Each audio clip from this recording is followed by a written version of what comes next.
Hi, I'm Mary. And I'm Joe. And we're Book Buds. And today we are going to be talking about a bunch of books that have been recommended to Joe by a friend of his who is a New York City school teacher.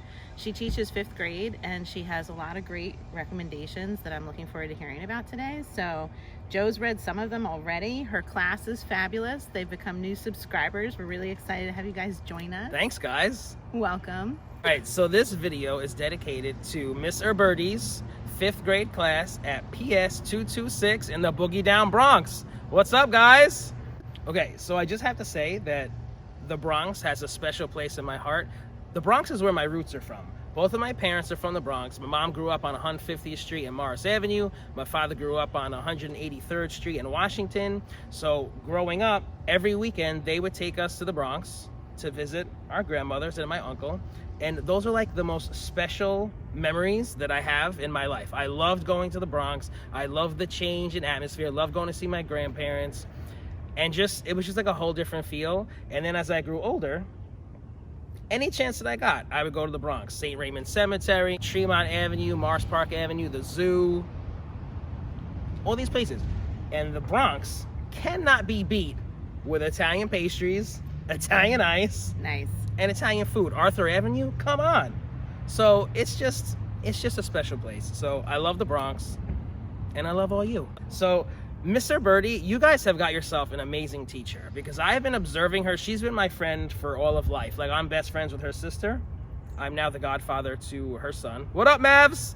She's been teaching in the Bronx for like a long time. She cares so much about her students. She always talks about you guys. She's so proud of what you guys are doing, and she really cares. She really cares. Like, I've seen her take a student and nurture their interests out of the classroom on her own time on the weekend because she cares.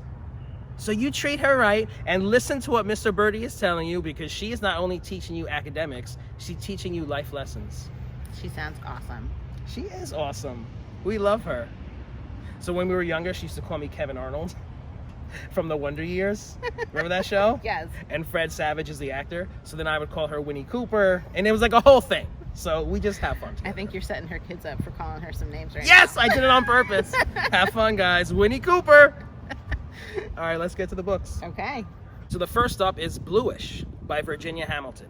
Now, it took me a little bit to get into this, but the themes in here are so important. It deals with childhood cancer and her peers who have to watch, and they call her bluish because her skin is tinted blue from the chemotherapy. Oh, that's a hard topic. Yeah, it was hard. And she wears these knitted hats, and so one day she like brings in knitted hats for everybody, and like they bond through that. Okay. You learn about different cultures and different religions, and I can definitely see why Miss Birdie chose this for her class to read. It's a good one. What did you guys think about it? Did you like this book? I think Miss Birdie said this is one of her favorites. Okay, next we have A Long Walk to Water by Linda Sue Park. This was a great book. I really felt this book. It had to do with the Civil War in Sudan in 1985. And it follows this boy who becomes separated from his family, and he's pretty much walking by himself, and he does get picked up by some followers, but like they're not nice to him. They're mean to him. They don't want him because he's an extra mouth to feed. Anyway, years go by and he finally makes it to New York as part of a refugee program where he focuses his efforts on helping Sudan get clean water, because that is one of their struggles. Wow. So throughout the book, you have these two stories. That's one of them. The other one is this girl in 2008 named Naya, and it's just about her struggle finding clean water. Like, her job every day is to go to the well, walk hours and hours, and get clean water for her family. Wow. Is this a true story? This is a true story, and what is amazing is at the end you realize that, so in Naya's world, she learns that something good is finally coming to her village, a new water well. And who was responsible but the boy from the Civil War earlier, amazing, who came to New York.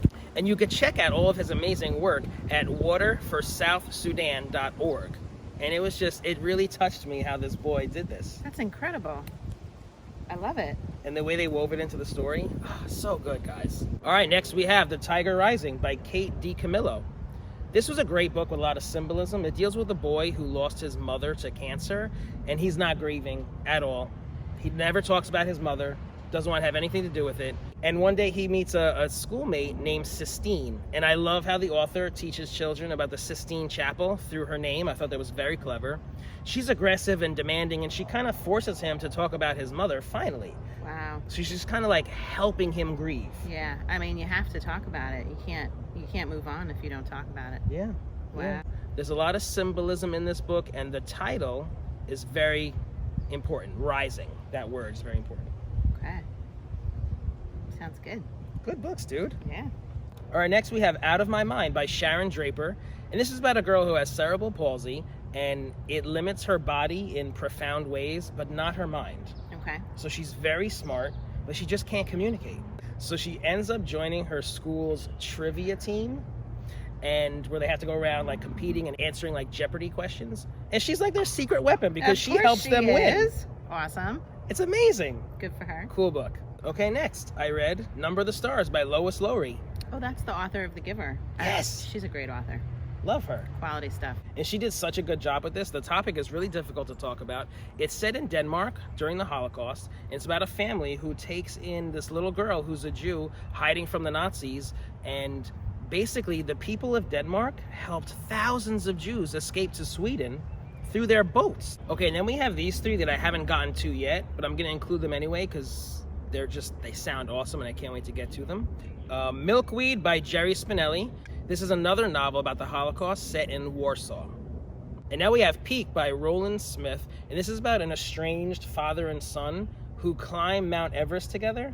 And it's about their rocky relationship. Get it? Rocky.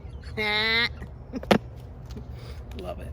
And last we have Wonder by R.J. Palacio, which was also a pretty popular movie about a boy navigating through life with a facial difference. It's so nice to hear about all these awesome books that these fifth graders are reading. Did you have a favorite? I did have a favorite, Mary. Thanks for asking. So these were all phenomenal. I did not dislike any one of them, but my favorite has to be A Long Walk to Water. That sounded pretty incredible. Yeah, what he did with his life really touched me. I thought it was amazing. Yeah. Awesome. All right, PS226. Keep on reading. So fifth graders, let us know which one of these was your favorite this year that you read with Miss or Birdie. And anybody else out there, if you've read these, let us know in the comments. We'd love to chat about it. So if you're enjoying Book Buds, give us a thumbs up. And share us with your friends. And subscribe to our channel, Book Buds! Winnie Cooper, how's the Yay cheesecake? Help us get more subscribers.